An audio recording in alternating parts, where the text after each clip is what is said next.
क्या आपने कभी सोचा है कि हम इंसान इतने स्पेशल क्यों हैं?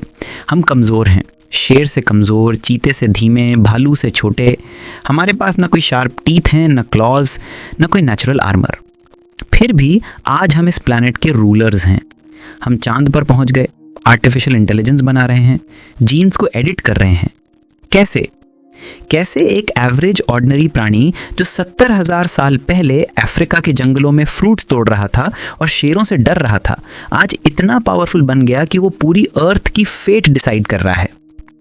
आज मैं आपको युवाल नोआ हरारी की ग्राउंड ब्रेकिंग बुक सेपियंस के बारे में बताने जा रहा हूं, जो इसी क्वेश्चन का जवाब देती है। और ये जवाब इतना माइंड ब्लोइंग है कि ये आपकी रियलिटी को, आपके बिलीव्स को, आपकी पूरी वर्ल्ड व्यू को चैलेंज कर देगा। तो तैयार हो जाइए एक ऐसी जर्नी के लिए जो 70,000 साल पीछे जाती है और फ्यूचर में भी झांकती है, क्योंकि अगले 25 मिनट में आप समझेंगे कि आप एक्चुअली कौन हैं, कहाँ से आए हैं और कहाँ जा रहे हैं। तो सुनिए, कहानी शुरू होती है लगभग 2.5 मिलियन ईयर्स पहले से, जब पहली बार ईस्ट अफ्रीका में कुछ एप्स ने सीधे खड़े होना शुरू किया। वो थे हमारे एंसेस्टर्स, लेकिन अभी वो कुछ खास नहीं थे, बस एक और animal species trying to survive in harsh world. वो ना तो फूड चेन के टॉप पर थे ना बॉटम पर, बल्कि बीच में कहीं। वो छोटे एनिमल्स को हंट करते थे और बड़े एनिमल से डरते थे। और ये position middle of the food chain बहुत इंटरेस्टिंग है। हरारी कहते हैं कि ये एक रीजन है कि हम इतने डेंजरस बन गए। क्यों? क्योंकि लायंस और टाइगर्स जो हजारों सालों से top of the food chain रहे हैं, वो सिक्योर हैं, कॉन्फिडेंट हैं। लेकिन हम रिसेंटली टॉप पर पहुंचे हैं, इवोल्यूशनरी टर्म्स में बहुत रिसेंटली। तो हम इनसिक्योर हैं, पैरानॉइड हैं और इसीलिए डेंजरस भी हैं। एक डरा हुआ इनसिक्योर एनिमल जिसके पास अचानक से इमेंस पावर आ गई है, ये एक डेडली कॉम्बिनेशन है। लेकिन एक्चुअली ये ट्रांसफॉर्मेशन कैसे हुआ? वो कौन सी टर्निंग पॉइंट थी जिसने हमें एक यूनिक कैपेबिलिटी दी? और वो कैपेबिलिटी थी कॉम्प्लेक्स लैंग्वेज। अब तुम सोच रहे होगे कि लेकिन बहुत सारे एनिमल्स कम्युनिकेट करते हैं, मंकीज़ वार्निंग्स देते हैं, बर्ड्स सॉन्ग्स गाते हैं। हाँ, लेकिन हमारी लैंग्वेज फंडामेंटली डिफरेंट थी। क्यों? क्योंकि हम उन चीज़ों के बारे में बात कर सकते थे जो एग्जिस्ट नहीं करती। सोचो, एक मंकी दूसरे मंकी को वार्न कर सकता है कि पेड़ के पास शेर है, लेकिन कोई मंकी ये नहीं कह सकता कि वो पहाड़ के पार जो नदी है उसके गार्डियन स्पिरिट से हमें परमिशन लेनी होगी, क्योंकि गार्डियन स्पिरिट एग्जिस्ट नहीं करता, वो एक इमेजिनेशन है। और ये एबिलिटी इमेजिनरी चीज़ों के बारे में कम्युनिकेट करने की गेम चेंजर थी। इसी ने हमें मिथ्स बनाने की, स्टोरीज बनाने की, रिलीजन्स बनाने की, नेशंस बनाने की कैपेबिलिटी दी। और यहीं हरारी का सबसे पावरफुल आर्ग्यूमेंट आता है, ह्यूमन सिविलाइजेशन बिल्ट है इमेजिनरी स्टोरीज पर। सोचो, इंडिया क्या है? एक ज्योग्राफिकल लोकेशन नहीं, ये एक स्टोरी है, एक शेयर्ड इमेजिनेशन है मिलियंस ऑफ लोगों की। बॉर्डर्स एग्जिस्ट नहीं करती फिजिकली, वो इमेजिनरी लाइंस हैं जिन्हें हम सब ने कलेक्टिवली अग्री किया है। डेमोक्रेसी क्या है? ह्यूमन राइट्स क्या हैं? मनी क्या है? सब इमेजिनरी कॉन्सेप्ट्स हैं। एक 500 रुपये का नोट एक्चुअली वर्थलेस पेपर है, उसकी वैल्यू सिर्फ इसलिए है क्योंकि हम सब कलेक्टिवली बिलीव करते हैं कि उसकी वैल्यू है। और ये शेयर्ड मिथ्स, ये कलेक्टिव फिक्शंस, ये हमारी सुपर पावर हैं, क्योंकि इनकी वजह से मिलियंस ऑफ स्ट्रेंजर्स कोऑपरेट कर सकते हैं। चिंपैंजीज मैक्सिमम 50 to 150 इंडिविजुअल्स के ग्रुप्स में कोऑपरेट कर सकते हैं, क्योंकि उनका कोऑपरेशन पर्सनल रिलेशनशिप्स पर बेस्ड है। लेकिन ह्यूमंस, हम मिलियंस के साथ कोऑपरेट कर सकते हैं, क्योंकि हमारा कोऑपरेशन शेयर्ड मिथ्स पर बेस्ड है। एक इंडियन सोल्जर कश्मीर में लड़ रहा है किसी ऐसे व्यक्ति के लिए जिसे उसने कभी नहीं देखा, एक ऐसे नेशन के लिए जो टेक्निकली एग्जिस्ट नहीं करता, लेकिन वो इसलिए लड़ता है क्योंकि हम सब उस बॉडी में बिलीव करते हैं। एम्प्लॉयज़ एक कंपनी के लिए काम करते हैं जो लीगली एक पर्सन है, लेकिन एक्चुअली एक फिक्शन है। हम लॉज फॉलो करते हैं जो मनुष्यों ने बनाए हैं, नॉट नेचर ने। कॉग्निटिव रेवोल्यूशन के बाद होमो सेपियंस ने रैपिडली स्प्रेड करना शुरू किया अफ्रीका से बाहर, मिडिल ईस्ट में, यूरोप में, एशिया में। और जहां भी वो गए वो सबसे डोमिनेंट स्पीशीज बन गए, एक्चुअली बहुत डोमिनेंट। हरारी एक अनकंफर्टेबल ट्रुथ शेयर करते हैं। जब होमो सेपियंस ने नए टेरिटरीज में एंटर किया तो वहाँ की बड़ी animal species, mammoths, giant sloths, massive kangaroos सब एक्सटिंक्ट हो गई। ये कोई कोइंसिडेंस नहीं था, ये फर्स्ट इकोलॉजिकल डिजास्टर थी जो ह्यूमंस ने कॉज की। हम हंटर्स थे, लेकिन बहुत एफिशिएंट हंटर्स, और हम इतनी तेज़ी से स्प्रेड हुए कि एनिमल्स को अडेप्ट होने का टाइम नहीं मिला। ऑस्ट्रेलिया में जब ह्यूमंस पहुंचे लगभग 45,000 साल पहले, 90% ऑफ लार्ज एनिमल्स एक्सटिंक्ट हो गई within a few thousand years. Americas में भी सेम पैटर्न। तो ये रोमांटिक नोशन के एंशिएंट ह्यूमंस नेचर के साथ हार्मनी में रहते थे, हरारी इसे चैलेंज करते हैं। हम हमेशा से इन्वायरमेंटल इम्पैक्ट क्रिएट कर रहे थे, बस स्केल छोटा था। फिर आई दूसरी बड़ी रेवोल्यूशन लगभग 12,000 साल पहले। ये थी एग्रीकल्चरल रेवोल्यूशन, और हरारी इसे डिस्क्राइब करते हैं एज हिस्ट्रीज बिगेस्ट फ्रॉड। क्यों? क्योंकि कॉमनली हम सोचते हैं कि एग्रीकल्चर ने हमारी लाइफ बेटर बनाई, लेकिन एक्चुअली एविडेंस बताता है ऑपोजिट। हंटर गैदरर्स का लाइफ ज़्यादा वेरीड था, वो डिफरेंट फूड्स खाते थे, ज़्यादा लेजर टाइम था, ज़्यादा फिजिकली फिट थे। एक एवरेज हंटर गैदरर जितना जानता था प्लांट्स, एनिमल्स और सर्वाइवल स्किल्स के बारे में, वो किसी मॉडर्न पर्सन से कहीं ज़्यादा था। लेकिन फिर हमने एग्रीकल्चर स्टार्ट किया, हमने वीट, राइस उगाना शुरू किया, और स्लोली हम उन क्रॉप्स के स्लेव्स बन गए। सोचो, वीट को कांस्टेंट केयर चाहिए, तुम्हें खेत जोतना पड़ता है, बीज बोना पड़ता है, वीड्स निकालने पड़ते हैं, पानी देना पड़ता है, हार्वेस्ट करना पड़ता है, इतनी मेहनत, और रिटर्न में क्या? एक monotonous diet, back breaking labour, diseases जो क्राउडेड सेटलमेंट्स में स्प्रेड होती हैं। हंटर गैदरर्स 4 से 6 घंटे काम करते थे डेली, फार्मर्स 12 से 14 घंटे। हंटर गैदरर्स वेरिड डाइट खाते थे, फार्मर्स मोस्टली सिर्फ 1 या 2 क्रॉप्स। हंटर गैदरर्स नोमैडिक थे, फ्री, फार्मर्स एक जगह टाइट थे। तो फिर क्यों हमने एग्रीकल्चर अपनाई? हरारी का आर्गुमेंट, ये एक ट्रैप था, धीरे धीरे हुआ। इनिशियली लोगों ने थोड़ा फार्मिंग स्टार्ट की एज सप्लीमेंट, लेकिन स्लोली पॉपुलेशन बढ़ी क्योंकि एग्रीकल्चर ज़्यादा कैलोरीज प्रोड्यूस करती थी, और जब पॉपुलेशन बढ़ी तो वापस हंटिंग गैदरिंग में नहीं जा सकते थे। ट्रैप स्प्रिंग हो गया। और सबसे आयरॉनिक बात, व्हीट ने एक्चुअली हमें डोमेस्टिकेट किया, हमने व्हीट को नहीं। एवोल्यूशनरी पर्सपेक्टिव से व्हीट इनक्रेडिबली सक्सेसफुल है। वो पूरी प्लैनेट में स्प्रेड हो गई क्योंकि हमने उसकी खेती की। हमने सोचा हम व्हीट को कंट्रोल कर रहे हैं, लेकिन एक्चुअली व्हीट हमें कंट्रोल कर रही थी। ये हरारी की एक रिकरिंग थीम है। हम ऑफन सोचते हैं हम कंट्रोल में हैं, लेकिन एक्चुअली हम अपनी खुद की क्रिएशंस के स्लेव्स बन जाते हैं। एग्रीकल्चर के साथ आई बहुत सारी चीज़ें, permanent settlements, private properties, social hierarchies, Kings, Wars. जब तुम्हारे पास लैंड है, प्रॉपर्टी है, स्टोर्ड ग्रेन है, तो तुम्हें डिफेंड करना पड़ता है। तो आर्मीज बनी, लीडर्स बने, ब्यूरोक्रेसी बनी, और यहीं से स्टार्ट हुए वो इमेजिनरी ऑर्डर जो हमारी सोसाइटी को स्ट्रक्चर देते हैं। हरारी बताते हैं कि हर large scale human cooperation based है कुछ इमेजिनरी ऑर्डर पर, चाहे वो रिलीजियस हो, पॉलिटिकल हो, इकोनॉमिक हो। एंशिएंट इजिप्ट में लोग बिलीव करते थे कि फ़ारो एक गॉड था। ये एक इमेजिनरी ऑर्डर था, लेकिन इसी बिलीफ ने मिलियंस ऑफ लोगों को कोऑपरेट करने के लिए मोटिवेट किया पिरामिड्स बनाने में। मिडिवल यूरोप में लोग बिलीव करते थे डिवाइन हायरार्की में, गॉड, किंग, नोबिलिटी, कॉमनर्स। ये भी एक इमेजिनरी ऑर्डर था, लेकिन इसने सोसाइटी को स्ट्रक्चर दिया। और आज हम बिलीव करते हैं डेमोक्रेसी में, ह्यूमन राइट्स में, नेशंस में। ये भी इमेजिनरी ऑर्डर्स हैं, लेकिन पावरफुल हैं क्योंकि हम कलेक्टिवली उनमें बिलीव करते हैं। अगर आपको ये perspective shift in insights fascinating लग रही हैं, तो बुक समरी अड्डा को सब्सक्राइब ज़रूर कर लीजिए। हम ऐसी थॉट प्रोवोकिंग बुक्स की डीप समरीज रेगुलरली शेयर करते रहते हैं।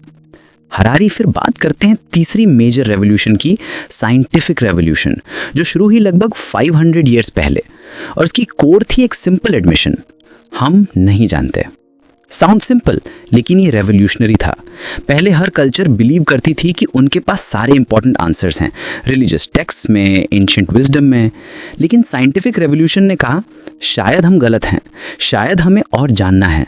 चलो ऑब्जर्व करते हैं, एक्सपेरिमेंट करते हैं, टेस्ट करते हैं। और इस माइंडसेट शिफ्ट में इनक्रेडिबल प्रोग्रेस की।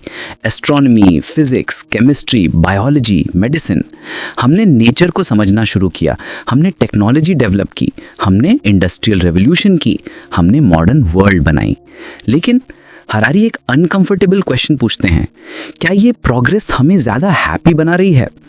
स्टैटिस्टिकली हम ज़्यादा वेल्दी हैं देन एवर बिफोर, हमारे पास बेटर हेल्थ केयर है, लॉन्गर लाइफ एक्सपेक्टेंसी है, मोर कंफर्ट है, लेकिन क्या हम ज़्यादा हैप्पी हैं? हरारी आर्ग्यू करते हैं कि ज़रूरी नहीं। एंशिएंट हंटर गैदरर्स शायद ज़्यादा कंटेंट थे, उनके पास स्ट्रॉन्ग कम्युनिटी बॉन्ड्स थे, मीनिंगफुल रिलेशनशिप्स थे, कनेक्शन था नेचर से। आज हम मटीरियली रिच हैं लेकिन ऑफन इमोशनली पुअर हैं। हमारे पास स्मार्टफोन्स हैं लेकिन लोनलीनेस है, हमारे पास सोशल मीडिया है लेकिन जेन्युइन कनेक्शंस नहीं। और हरारी बताते हैं कि हैप्पीनेस प्राइमरली डिपेंड्स करती है एक्सपेक्टेशंस पर, नॉट ऑब्जेक्टिव कंडीशंस पर। अगर तुम्हारी एक्सपेक्टेशंस कम हैं और रियलिटी उससे मैच करती है, तुम हैप्पी हो। लेकिन मॉडर्न सोसाइटी कॉन्स्टेंटली हमारी एक्सपेक्टेशंस बढ़ाती है, एडवर्टाइजिंग के थ्रू, सोशल मीडिया के थ्रू, कंपैरिजन के थ्रू। तो हम ऑलवेज फील करते हैं कि हमारे पास इनफ नहीं है। हरारी फिर डिस्कस करते हैं कि कैसे कैपिटलिज्म ने हमारी साइकोलॉजी को शेप किया है। कैपिटलिज्म की कोर आइडिया है growth, always produce more, consume more, invest more. And ये आइडिया हमारे पर्सनल लाइव्स में भी सीप कर गई है। हम always want more, more money, more success, more experiences, more followers, more likes. और ये मोर की एंडलेस परसूट हमें एग्जॉस्ट कर रही है। We are like hamsters on a wheel, running faster and faster, लेकिन एक्चुअली कहीं नहीं पहुंच रहे। हरारी फिर एक फैसिनेटिंग सेक्शन में डिस्कस करते हैं रोल ऑफ रिलीजन। उनका आर्ग्यूमेंट है कि रिलीजन्स एसेंशियली शेयर्ड मिथ्स हैं जो लार्ज स्केल कोऑपरेशन एनेबल करती हैं। और सबसे सक्सेसफुल रिलीजन्स वो थीं जो यूनिवर्सल थीं, जो सबको इंक्लूड कर सकती थीं। बुद्धिज्म, क्रिश्चियनिटी, इस्लाम, ये सब यूनिवर्सल रिलीजन्स हैं। ये सिर्फ एक ट्राइब या एक नेशन के लिए नहीं, ये एंटायर ह्यूमैनिटी के लिए हैं। और इसीलिए ये स्प्रेड हुई वाइडली। लेकिन मॉडर्न वर्ल्ड में नई काइंड्स ऑफ रिलीजन्स इमर्ज हुई हैं, हालांकि हम उन्हें रिलीजन्स नहीं बुलाते। हरारी आर्ग्यू करते हैं कि लिबरलिज्म, कम्युनिज्म, कैपिटलिज्म, नेशनलिज्म, ये सब एसेंशियली रिलीजन्स हैं क्योंकि ये प्रोवाइड करती हैं एथिकल फ्रेमवर्क्स, लाइफ के मीनिंग, शेयर्ड वैल्यूज, एग्जैक्टली वही जो ट्रेडिशनल रिलीजन्स करती थीं। ह्यूमनिज्म, ये आइडिया कि ह्यूमंस और ह्यूमन एक्सपीरियंसेस सबसे इम्पॉर्टेंट हैं, ये मॉडर्न वर्ल्ड की डोमिनेंट रिलीजन है। चाहे तुम क्रिश्चियन हो, हिंदू हो या एथीस्ट, तुम प्रॉबेबली ह्यूमनिस्ट वैल्यूज़ में बिलीव करते हो। Human rights, human dignity, individual freedom, ये सब ह्यूमनिस्ट कॉन्सेप्ट्स हैं। अब हरारी बुक के सबसे प्रोवोकेटिव पार्ट में पहुंचते हैं, फ्यूचर। वो डिस्कस करते हैं कि कैसे साइंटिफिक और टेक्नोलॉजिकल डेवलपमेंट्स फंडामेंटली चेंज कर सकती हैं ह्यूमन नेचर को। जेनेटिक इंजीनियरिंग की वजह से हम अब अपने जीन्स को एडिट कर सकते हैं। हम डिज़ाइनर बेबीज़ बना सकते हैं स्पेसिफिक ट्रेट्स के साथ। हम डिजीज़ेस को एलिमिनेट कर सकते हैं। हम इंटेलिजेंस को एनहांस कर सकते हैं। हम इवन लाइफ स्पैन को ड्रास्टिकली बढ़ा सकते हैं, शायद इमोर्टैलिटी तक पहुंच सकते हैं। आर्टिफिशियल इंटेलिजेंस और रोबोटिक्स की वजह से बहुत सारे जॉब्स ऑब्सोलीट हो जाएंगे और फिर क्या होगा? एक यूजलेस क्लास इमर्ज हो सकती है, लोग जिनकी इकोनॉमी में कोई वैल्यू नहीं है। साइबॉर्ग टेक्नोलॉजी की वजह से हम अपने बॉडीज़ को एनहांस कर सकते हैं। Bionic limbs, neural implants, direct brain computer interfaces, वो लाइन ब्लर हो जाएगी बिटवीन ह्यूमन और मशीन के बीच। और ये सब सिनेरियोज, ये साइंस फिक्शन नहीं है, ये ऑलरेडी शुरू हो चुका है। क्रिस्पर टेक्नोलॉजी से जीन्स एडिट हो रहे हैं, एआई एक्सपोनेंशियली डेवलप हो रहा है, न्यूरल इंटरफेसेस टेस्ट हो रहे हैं। हरारी पूछते हैं, क्या हम रेडी हैं इन चेंजेस के लिए? क्या हम एथिकल फ्रेमवर्क्स डेवलप कर रहे हैं? क्या हम डिस्कस कर रहे हैं कि हम कैसी फ्यूचर चाहते हैं? बिकॉज टेक्नोलॉजी डेवलप हो रही है फास्टर देन हमारी एथिकल और फिलोसफिकल अंडरस्टैंडिंग। हम कर सकते हैं बहुत कुछ, लेकिन शुड हम? ये क्वेश्चन हम प्रॉपर्ली एड्रेस नहीं कर रहे। हरारी एक चिलिंग पॉसिबिलिटी रेस करते हैं। क्या हो अगर ह्यूमैनिटी स्प्लिट हो जाए डिफरेंट स्पीशीज में? अमीर लोग जो अफोर्ड कर सकते हैं genetic enhancements, bionic upgrades, life extension treatments, वो बिकम करेंगे सुपर ह्यूमंस और बाकी लोग वो रह जाएंगे नॉर्मल ह्यूमंस। और हिस्टोरिकली जब डिफरेंट ह्यूमन स्पीशीज कोएग्जिस्ट करती थीं, लाइक सेपियंस और नियांडरथल्स, तो अल्टीमेटली एक एक्सटिंक्ट हो गई। क्या वही रिपीट होगा? हरारी की एंडिंग बहुत थॉट प्रोवोकिंग है। वो कहते हैं कि 70,000 ईयर्स पहले हम इनसिग्निफिकेंट एनिमल्स थे, फिर कॉग्निटिव रेवोल्यूशन ने हमें रूलर्स बनाया, एग्रीकल्चरल रेवोल्यूशन ने हमें सेटल्ड बनाया, साइंटिफिक रेवोल्यूशन ने हमें पावरफुल बनाया। लेकिन इस पूरी जर्नी में क्या हम हैप्पी बने? क्या हमने फिगर आउट किया मीनिंग ऑफ लाइफ? क्या हम जानते हैं हम क्या चाहते हैं? हरारी आर्ग्यू करते हैं कि हम इनक्रेडिबली पावरफुल हैं, लेकिन डेंजरसली डायरेक्शनलेस। हमारे पास टेक्नोलॉजी है पूरी प्लैनेट को ट्रांसफॉर्म करने की, मे बी इवन पूरी यूनिवर्स को, लेकिन हमारे पास विजडम नहीं है ये डिसाइड करने की कि हमें एक्चुअली क्या करना चाहिए। हम गॉड्स बन रहे हैं, क्रिएटिंग लाइफ, शायद डिफीटिंग डेथ, यूनिवर्स को रीशेप करते हुए, लेकिन हम इररिस्पॉन्सिबल इमैच्योर गॉड्स हैं। हम बच्चे हैं जिन्हें इनक्रेडिबली पावरफुल टॉयज मिल गए हैं। तो अब सवाल है, हम क्या चाहते हैं बनना? क्या काइंड ऑफ वर्ल्ड हम क्रिएट करना चाहते हैं? और मोस्ट इंपॉर्टेंटली, क्या हमें हैप्पी बनाएगा? ये क्वेश्चंस हरारी छोड़ देते हैं रीडर्स के लिए, क्योंकि आंसर्स क्लियर नहीं है। लेकिन जो क्लियर है वो ये कि हम एक क्रूशियल पॉइंट पर हैं ह्यूमन हिस्ट्री में। Next few decades fundamentally shape करेंगे फ्यूचर ऑफ ह्यूमैनिटी को। अब इस एंटायर जर्नी को रिफ्लेक्ट करते हैं। सेपियंस ने हमें दिखाया कि हम कैसे पहुंचे यहाँ तक, लेकिन इससे भी इम्पोर्टेंट, इसने चैलेंज किया हमारी अजम्पशंस को। हम सोचते हैं कि नेशंस, रिलीजन्स, मनी, कंपनीज ये सब रियल हैं, लेकिन हरारी शो करते हैं कि ये सब इंटर सब्जेक्टिव रियलिटीज़ हैं। वो एग्जिस्ट करती हैं सिर्फ हमारी कलेक्टिव इमेजिनेशन में, और ये रियलाइजेशन लिबरेटिंग है, क्योंकि अगर ये सब इमेजिन्ड हैं तो हम उन्हें री इमेजिन कर सकते हैं। अगर तुम्हें करंट इकोनॉमिक सिस्टम पसंद नहीं, याद रखो ये भी एक इमेजिन्ड ऑर्डर है, हम इसे बदल सकते हैं। अगर तुम्हें करंट सोशल हायरार्कीज अनफेयर लगती हैं, याद रखो ये भी इमेजिन्ड हैं, हम नई हायरार्कीज क्रिएट कर सकते हैं, या मे बी कोई हायरार्की ही ना हो। हरारी हमें पावर देते हैं, power to question, power to imagine, power to change, लेकिन साथ ही रिस्पॉन्सिबिलिटी भी। Responsibility to think deeply about in questions, responsibility to discuss them, responsibility to act on them. तो दोस्तों, आज से जब तुम 500 रुपये नोट देखो, याद रखो ये एक शेयर्ड फिक्शन है। जब तुम इंडिया के बारे में सोचो, याद रखो ये एक इमेजिन्ड कम्युनिटी है। जब तुम कंपनी के लिए काम करो, याद रखो ये एक लीगल फिक्शन है। लेकिन ये सिनिकल होने के लिए नहीं है, ये अप्रिशिएट करने के लिए है कि ह्यूमन इमेजिनेशन कितनी पावरफुल है, कि हम स्टोरीज क्रिएट करते हैं और फिर उन स्टोरीज को रियलिटी बना देते हैं, कि हम कोऑपरेट कर सकते हैं मिलियंस के साथ सिर्फ शेयर्ड बिलीव्स की पावर से, और मोस्ट इंपॉर्टेंटली कि हम अपनी डेस्टिनी के आर्किटेक्ट्स हैं।